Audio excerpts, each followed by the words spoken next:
As a parent, getting your kids through school can be tough. We all know that. But when they suffer from ADHD, things can be even more difficult. And that's why it's so important to have help and someone who understands this mental disorder. Here with more on how they can help is Dr. Ricard Abbey. He's a neuropsychologist with Abbey Clinic. Doctor, thanks for being here. We were talking in the green room, lots to talk about on this subject. But first of all, is ADHD really the most common mental disorder among kids? Absolutely it is, and wow, it's underidentified.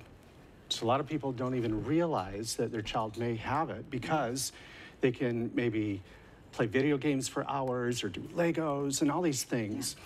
But one of the things that people don't understand is the things that are not intrinsically interesting that become a problem, like clean your room, or 10 minutes of homework becomes a 2-hour battle.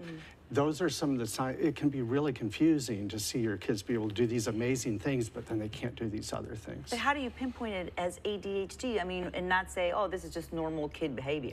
That's right. So as a neuropsychologist, we can look at what a child is supposed to be able to do, like an 8-year-old or 10-year-old, and we can compare that to other children who've taken the same exact tests.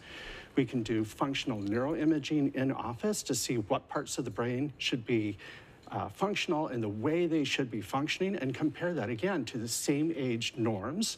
You can see exactly if they're on target for their development.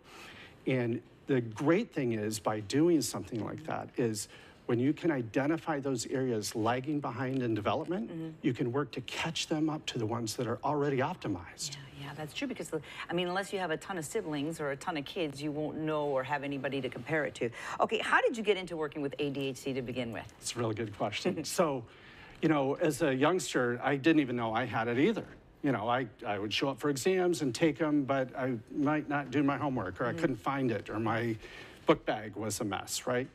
But I was pretty gifted and talented, and so not until college when I started to struggle.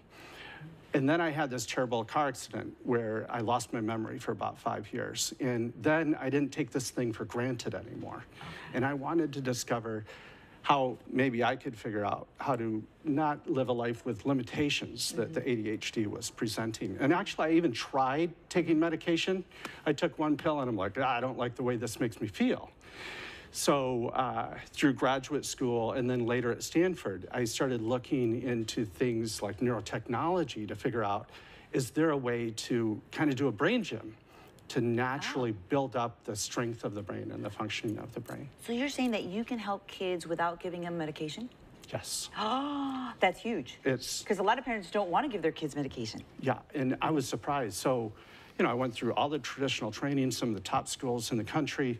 Here I am, a Stanford professor, and parents are looking at me across the table saying, well, what can we do? Well, you can have extra time at school. You can have a reduction in assignments, maybe take some medication. They're like, no. What can we do to help them into the future? Because medication is temporary, it helps. And it's limited, and it helps while it's in your system, but that's not going to help you in life. And so what I found was, when I started looking around, people have been working on this very question since the 1960s. Barry Sturman started helping astronauts using this technology, and special forces are still using some of these things today. Wow. So what does a diagnosis of ADHD look like? What does it look like? So if you're fortunate enough to even know that that would be something you should pursue or even take a look at.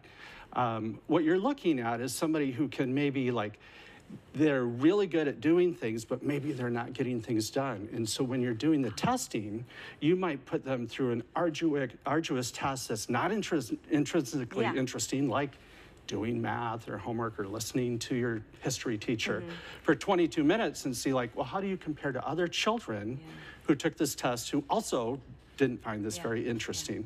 And you can kind of look at these things and come up with a diagnosis. You look at parent and teacher ratings, but the big thing that people don't really understand is it's not just an attention problem, it's an attention regulation problem and an executive function problem. Planning, organization, initiation, getting things done without mom and dad telling you what to do. And we can't follow our kids around through the rest of their lives doing that for them. Well, I feel that we are very lucky to have someone like you in the Valley that can help us with these kids that suffer from ADHD. So tell people where they can get hold of you and where they can find the clinic.